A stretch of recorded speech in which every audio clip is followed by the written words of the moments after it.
Praise Lord. ദൈവനാമത്തിന് മഹത്വം ഉണ്ടാകട്ടെ. എന്നെ കേൾക്കുന്ന എല്ലാ പ്രിയപ്പെട്ടവർക്കും വേഗം വരുന്ന കർത്താവായ യേശു ക്രിസ്തുവിൻ്റെ നാമത്തിൽ ഞാൻ എൻ്റെ സ്നേഹവന്ദനങ്ങൾ അറിയിക്കുന്നു. ഇന്ന് അല്പനേരത്തെ ചിന്തയ്ക്കായിട്ട് സഭാപ്രസംഗി 3:1 എക്ലീസിയാസ്റ്റിക്സ് ചാപ്റ്റർ 3 വേഴ്സ് 1. എല്ലാറ്റിനും ഒരു സമയമുണ്ട്, ആകാശത്തിന് കീഴുള്ള സകല കാര്യത്തിനും ഒരു കാലമുണ്ട്. Praise Lord. ഹല്ലേലൂയ. ഒരു വാക്യം നമ്മൾക്ക് ബലം തരുന്നൊരു വാക്യമായത് അല്ലേ? There is a right time for everything. A time to work, a time to play, a time to pray. അല്ലേ? ഇത് നമുക്കെല്ലാവർക്കും അറിയാവുന്ന കാര്യമാണ്, ലോകമനുഷ്യർക്കും അറിയാം. പക്ഷേ ഞാൻ നിങ്ങളോട് പറയുന്നത്, ഡെയിലി ഡിവോഷൻ ദൈവവുമായിട്ട് ആയിരിക്കേണ്ടതിനും and you have fight to keep it, അത് തുറന്നുകൊണ്ട് പോകേണ്ടതിന് വേണ്ടി ഒരു റൈറ്റ് ടൈം കണ്ടുപിടിക്കാമോ? ഒന്ന് ഓർത്ത് നോക്കിക്കേ. പ്രാർത്ഥിക്കാതെ കടന്നു പോയിട്ടുള്ള ദിവസങ്ങൾ ജീവിതത്തിൽ വന്നിട്ടില്ലേ? കുഞ്ഞുങ്ങളൊക്കെ ഉറങ്ങുന്ന സമയത്ത് എഴുന്നേറ്റിരുന്ന് പ്രാർത്ഥിക്കണമെന്ന് വിചാരിച്ചാലും നമ്മുടെ ജീവിതത്തിൽ അതിന് കഴിയാതെ പോയിട്ടില്ലേ? ഒരു കാര്യം ഞാൻ പറയാം. നമ്മുടെ ഹൃദയത്തെ മയപ്പെടുത്തുന്നത് പ്രാർത്ഥനയാണ്. നമ്മുടെ ഹൃദയത്തെ അത് മയപ്പെടുത്തും. തന്നെയുമല്ല, നമ്മുടെ മനസ്സാക്ഷിയെ പ്രാർത്ഥന ഉണർത്തും. അതുകൊണ്ട് you have to set a goal. എന്തുവാ? Choose a dedicated time. സമർപ്പിത ബോധത്തോടെ, അർപ്പണബോധത്തോടെ ഒരു സമയം ഡിവോഷൻ, അതായത് പാടാനും പ്രാർത്ഥിപ്പാനും വചനം വായിപ്പാനും ധ്യാനിപ്പാനും ഒക്കെ ആയിട്ട് സമയം മാറ്റിവെക്കേണ്ടത് ആവശ്യമാണ്. നമ്മുടെ ഡിസ്ട്രാക്ഷൻസൊക്കെ നമുക്ക് മിനിമൈസ് ചെയ്യാനായിട്ട് കഴിയണം. അങ്ങനെ നമുക്ക് കഴിയണമെങ്കിൽ നമ്മളൊരു ഡെഡിക്കേറ്റഡ് പ്ലേസ് നമ്മുടെ ടൈം ഓഫ് പ്രയറിന് വേണ്ടി നാം ചൂസ് ചെയ്തേ പറ്റൂ. ഒന്നുകിൽ നമ്മുടെ ബെഡ്റൂം ആയിരിക്കാം, അല്ലെങ്കിൽ നമ്മുടെ ഓഫീസായിരിക്കാം, ലിവിങ് റൂം ആയിരിക്കാം, ബാക്ക്യാർഡായിരിക്കാം, കാറായിരിക്കാം, പാർക്കായിരിക്കാം. എവിടെയാണെങ്കിലും ഒരു സമയവും സ്ഥലവും മാറ്റിവെക്കേണ്ടത് ആവശ്യമാണ്. മത്തായിയുടെ സുവിശേഷം 6-ാം അധ്യായം 6-ാം വാക്യം, മാത്യു ചാപ്റ്റർ 6 വേഴ്സ് 6 ഇങ്ങനെ പറയുന്നു: നീയോ പ്രാർത്ഥിക്കുമ്പോൾ അറയിൽ കടന്ന് വാതിലടച്ച് രഹസ്യത്തിലുള്ള നിൻ്റെ പിതാവിനോട് പ്രാർത്ഥിക്കുക. രഹസ്യത്തിൽ കാണുന്ന നിൻ്റെ പിതാവ് നിനക്ക് പ്രതിഫലം തരും. Praise the Lord. ഹല്ലേലൂയ. അതുകൊണ്ട് ഡെയിലി പ്രയറിന് വീഴ്ച വരുത്താതെ വണ്ണം ഒരു ഡെഡിക്കേറ്റഡ് സമയം, ഡെഡിക്കേറ്റഡ് പ്ലേസ് നമ്മുടെ ജീവിതത്തിൽ കണ്ടെത്തുന്നത് ഏറെ ആവശ്യമാണ്. അതിനുവേണ്ടി എൻ്റെ പ്രിയപ്പെട്ടവർ ശ്രദ്ധ വെക്കണമേ. എന്നിട്ട് ദൈവവുമായിട്ട് മീറ്റ് ചെയ്യുന്നതിന് തക്കവണ്ണം നിൻ്റെ ഹൃദയത്തെ നീ ഒന്ന് ഒരുക്കണം. Prepare your heart to meet with God. Preparation, ഒരുക്കം വളരെ പ്രാധാന്യമുള്ളത് തന്നെ.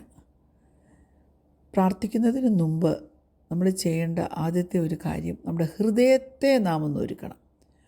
റൂമും കാര്യവും ഒക്കെ ഒരുക്കുന്നതിന് മുമ്പ് നമ്മുടെ ഹൃദയത്തെ ഒന്ന് ഒരുക്കുവാൻ തക്കവണ്ണം പ്രിയ ദൈവത്തിലെ ദൈവസന്നിധിയിൽ ഒന്ന് ഏൽപ്പിച്ചു കൊടുക്കാൻ പറ്റുമോ? നിൻ്റെ ഹൃദയം, നിൻ്റെ മനസ്സ് എല്ലാ ഡിസ്ട്രാക്ഷൻസിൽ നിന്നും മാറിയിരിക്കണം. ഫോണ് സൈലൻസിലിടണം. എന്നിട്ട് ഒരു അൺഡിവൈഡഡ് അറ്റൻഷൻ ദൈവത്തിന് കൊടുക്കുവാൻ നിനക്ക് പറ്റുമോ? എങ്ങനെയാണ് നീ ഒരുങ്ങുന്നത്? ഞാനൊരു വാക്യം നിങ്ങളോട് പറയട്ടെ. സങ്കീർത്തനം 46:10, സാം 46 വേഴ്സ് 10. മിണ്ടാതിരുന്ന് ഞാൻ ദൈവമെന്ന് അറിഞ്ഞുകൊള്ളുവീൻ. ഞാൻ ജാതികളുടെ ഇടയിൽ ഉന്നതനാകും, ഞാൻ ഭൂമിയിൽ ഉന്നതനാകും.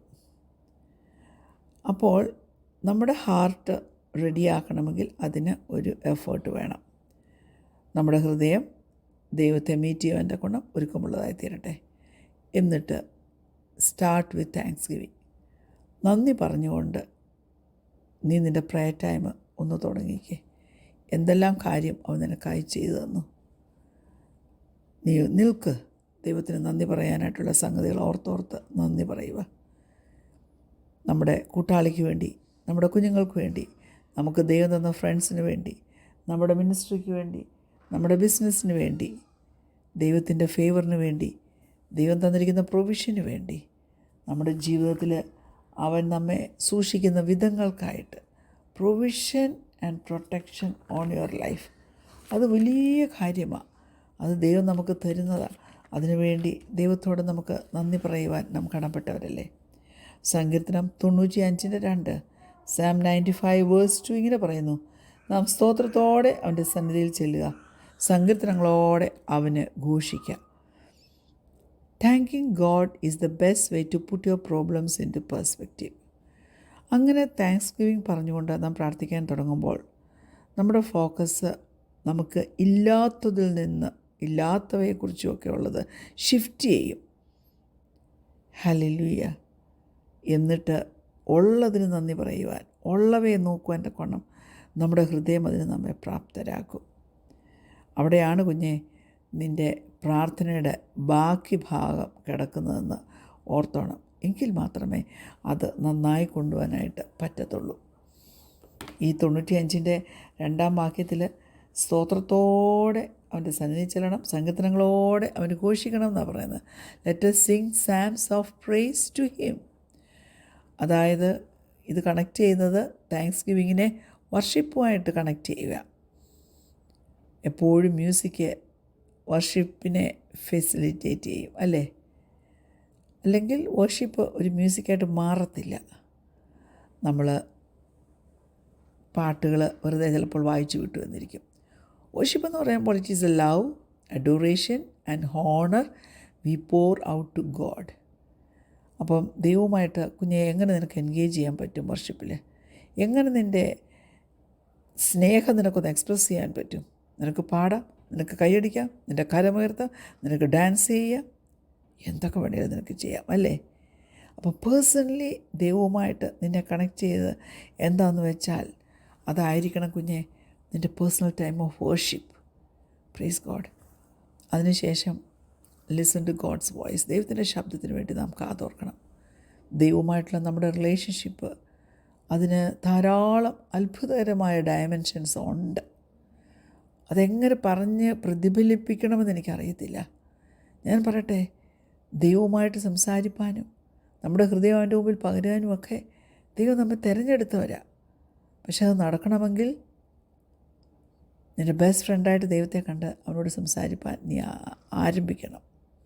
നീ സന്തോഷിച്ചിരിക്കുമ്പോൾ അവനോട് പറ. നീ ഫ്രസ്ട്രേറ്റഡ് ആയിട്ടിരിക്കുമ്പോൾ നീ കാര്യങ്ങൾ അവനോട് പറ. ദൈവത്തിനത് ഹാൻഡിൽ ചെയ്യാൻ പറ്റും. നിനക്ക് ജ്ഞാനം വേണമോ? അത് കുറവായിട്ടിരിക്കുകയാണ് ഇപ്പോൾ എന്ന് തോന്നുന്നുണ്ടോ? ദൈവത്തോട് ചോദിയിരുന്നേ, നിനക്ക് എന്താണ് റൈറ്റ് നൗ, ഇപ്പോൾ എന്താണ് ദൈവത്തിൽ നിനക്ക് വേണ്ടത്? നിനക്ക് ഈ റൈറ്റ് ടൈമിൽ ഇപ്പോൾ ദൈവത്തോട് എന്താണ് പറയാനുള്ളത്? നീ ദൈവത്തോട് സംസാരിച്ച് അവൻ്റെ വചനം വായിച്ച് ക്വയറ്റായിട്ടിരുന്നിട്ട് അവൻ്റെ സന്നിധിയിൽ ശ്രദ്ധയോടെ ആയിരിക്കണം. അങ്ങനെ ഇരിക്കുമ്പോൾ നിങ്ങൾക്ക് അൺകംഫർട്ടബിളായിട്ടൊക്കെ തോന്നുമായിരിക്കും. ഇത് വട്ടാണോ എന്ന് വരെ വേണമെങ്കിൽ തോന്നുമായിരിക്കും. But it will get easier with practice. പക്ഷേ ഇത് നാം പ്രാക്ടീസ് ചെയ്തേ പറ്റൂ. വളരെ പതുക്കെ സ്ലോലി ബൈബിൾ വായിര്. അത് പറയുന്നതൊക്കെ കേട്ടിട്ട് പേഴ്സണലി നിൻ്റെ ജീവിതത്തിൽ നീ അത് അപ്ലൈ ചെയ്യുക.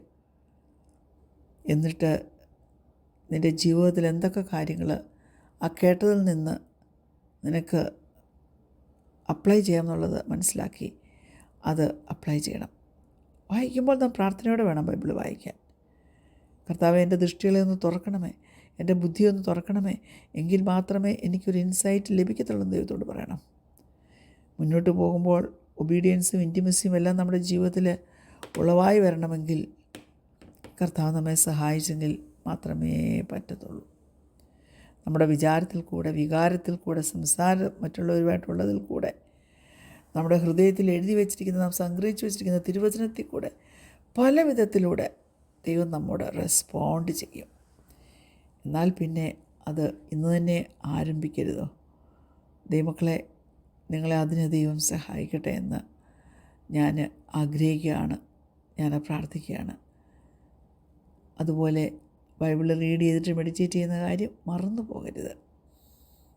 ഒരു ചാപ്റ്റർ അല്ലെങ്കിൽ ഒരു സ്റ്റോറി അല്ലെങ്കിൽ പോട്ടെ ഒരു സിംഗിൾ വേഴ്സ്, ഒരു വാക്യം നിനക്ക് കിട്ടിയാൽ നീ അത് മെഡിറ്റേറ്റ് ചെയ്യണം. നമുക്കറിയാം, യോശുവയുടെ പുസ്തകം 1-ാം അധ്യായം 8-ാം വാക്യത്തിൽ പറയുന്നുണ്ട്, ഈ വചനമൊന്നും നിൻ്റെ വായിൽ നിന്ന് നീങ്ങിപ്പോരുത്, നീ രാവും പോലും അതിനെ ധ്യാനിക്കണം. എഴുതിയിരിക്കുന്നതൊക്കെ അനുസരിപ്പേണ്ട ബാധ്യസ്ഥരാണെന്നേ. അതുകൊണ്ട് വാക്യങ്ങൾ വായിക്കുന്നത് ചിന്തിക്കുവാൻ തക്കവണ്ണം നാം നമ്മെ തന്നെ വിട്ടുകൊടുക്കണം. Praise God. ദൈവത്തിൻ്റെ വചനം പറയുന്നത് നാം കൺഫസ് ചെയ്ത് നാം റിപ്പൻറ്റ് ചെയ്താൽ ദൈവം നമ്മുടെ പ്രാർത്ഥന കേൾക്കുമെന്ന. അതുകൊണ്ട് കർത്താവേ, എൻ്റെ ഹൃദയത്തെ നീ നോക്കി വ്യസനകാരണത്തിനുള്ള ഒന്നും എൻ്റെ ഹൃദയത്തിൽ കാണാതുകൊണ്ട് എന്നെ ശുദ്ധീകരിക്കണമെന്ന് ദൈവസന്നിധിയിൽ പ്രാർത്ഥിക്കുവാൻ കഴിയണം. ദൈവത്തിൻ്റെ പ്രോമിസസ് നിന്നോട് സംസാരിക്കുന്നത് നീ എഴുതി വെക്ക്. നീ ഡിസ്കറേജ്ഡ് ആയി പോകരുത്. പോകുമ്പോൾ ദർശനത്തിനൊരു അവധി വെച്ചിരിക്കുന്നു, അതിനെ എഴുതി വെക്കാൻ, കുറിച്ച് വെക്കാൻ, തെളിവായി കാണത്തക്കൊണ്ട് എഴുതി വെക്കാനൊക്കെ ഹബക്കൂക്ക് പ്രവാചകൻ പറഞ്ഞത് എത്രയോ അർത്ഥവത്താണെന്ന് ഞാൻ ഓർക്കും. നീ ജേർണൽ ചെയ്ത് വെച്ചിട്ടുള്ള, നീ എഴുതി വെച്ചിട്ടുള്ള നിൻ്റെ പ്രോമിസ് വേഴ്സസ് എടുത്ത് നീ ഉരുവിട്. നിൻ്റെ വിശ്വാസം വർദ്ധിക്കും. നീ എല്ലാ കാര്യത്തിനും അക്കൗണ്ടബിളാണ് കേട്ടോ. അത് ഓർത്തോണം. നീ അക്കൗണ്ടബിളാണ്. അങ്ങനെ പ്രാർത്ഥനയിൽ നിങ്ങൾ മുതിർന്നു വരുവാൻ, പ്രാർത്ഥനയിൽ ഒരു പാഷനേറ്റ് പ്രയർ ലൈഫ് മെയിൻറ്റെയിൻ ചെയ്യുവാൻ തക്കണം. എല്ലാം സാധിക്കേണ്ടതിന് ദൈവസന്നിധിയിൽ സമർപ്പിച്ച് പ്രാർത്ഥിക്കാം നമുക്ക്. കർത്താവേ, കേട്ട വചനങ്ങളെ അനുസരിപ്പാനുള്ള കൃപ നിങ്ങൾക്ക് പെരുമാറണം. വചനം കേട്ട ഓരോരുത്തരെയും നിൻ്റെ കരങ്ങളിൽ ഏൽപ്പിച്ച് പ്രാർത്ഥിക്കുന്നു.